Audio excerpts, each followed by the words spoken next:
Okay, a half dozen questions for Broaddus here. How many quarterbacks are going to be on the board at 10? How interested will the Cowboys be, Bryan? Yeah, I think to me that you got to do your due diligence, which of course when you're putting together your board, and it's funny when you're doing that, it always seems that the quarterbacks tend to be higher on your board than other positions. And if you're in a situation too, like the Cowboys, where the potential of having to know about a quarterback makes it even more strenuous. There's times when you had your Romos and Dax and people like that you would say, okay, let's evaluate these quarterbacks. And you might not spend a lot of time on them, but okay, where do you have that guy? Okay, that's first round. Okay, where's that guy? Okay, he's that guy.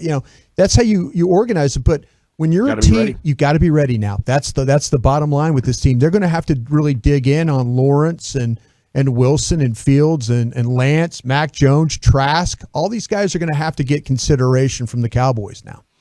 All righty, a best position to still possibly get a great player on outside of the first round. Yeah, I think we've talked about this a little bit, guys. If you drafted an offensive tackle, or you take Pitts, or if you take Pitts, the tight end from Florida, I do believe in the second round you're going to find yourself with a potential of getting a really good cornerback.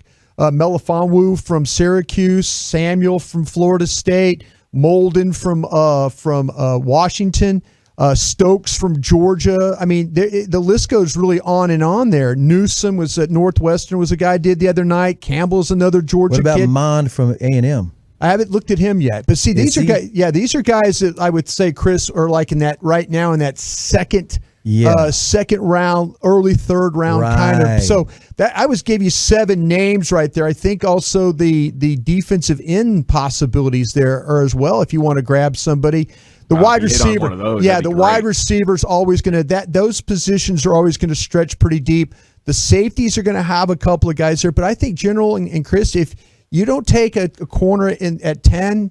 At 44, you can select one I think that could help your football team. Well, if you hit the right one and Trayvon Diggs comes back better, I think they have a chance to make corner a strength in a hurry. Is getting a real immovable big defensive tackle important for Dan Quinn or members of this front office now? And how is this draft fixed at that position? Yeah, I'll tell you what, I like where you're going here, General, because this might be a situation where you're talking about these defensive tackles, and there are some massive ones. McNeil from North Carolina State, he's like a 330-pound guy. Shelvin from LSU is a 345-pound guy. Ohio State has one. Big USC. Butt snacks guy. There are guys in this draft, those one techniques. We have not seen this organization. Yeah, done Terry Poe and all that, but I'm talking about going to get a guy that, is a young guy.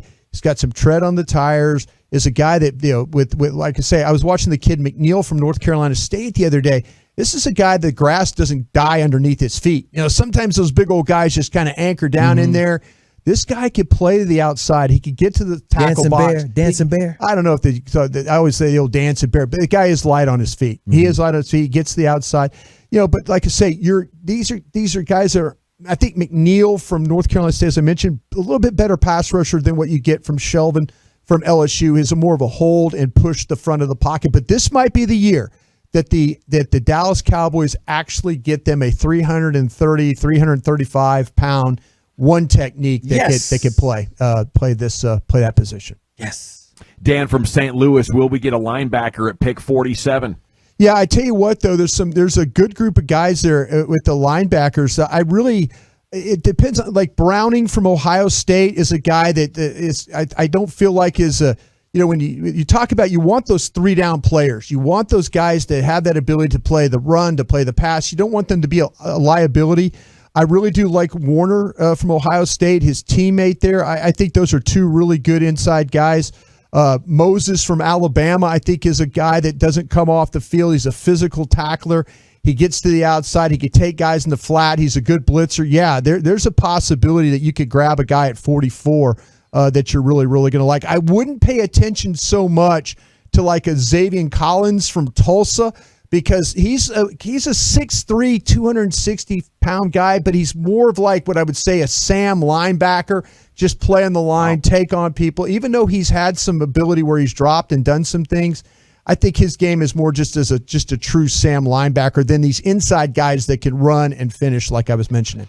254 wants to know, how big do you perceive the need to be at offensive tackle, and is there a third or fourth rounder you think might be a starter in the future? Yeah, I do. I think there's a couple of guys. The Hudson kid from Clemson seems like a guy that is got the kind of traits you want. It depends on what's going to happen with Leatherwood from Alabama. He might drop down a little bit. I know some people had him initially in that first round. I would be a little bit remiss in saying that, yeah, he's a first-round guy. I think he's more of a second-round guy. Eichenberg from Notre Dame is a kid that is probably maybe a late one. Maybe he could get down to you at 44. There's some tackles right there. But, man, the list of tackles in the first round, when you talk about Sewell from Oregon, Slater from Northwestern, Darashaw from Virginia Tech. I mean, there are a group of guys right there that are three really, really, really good ones.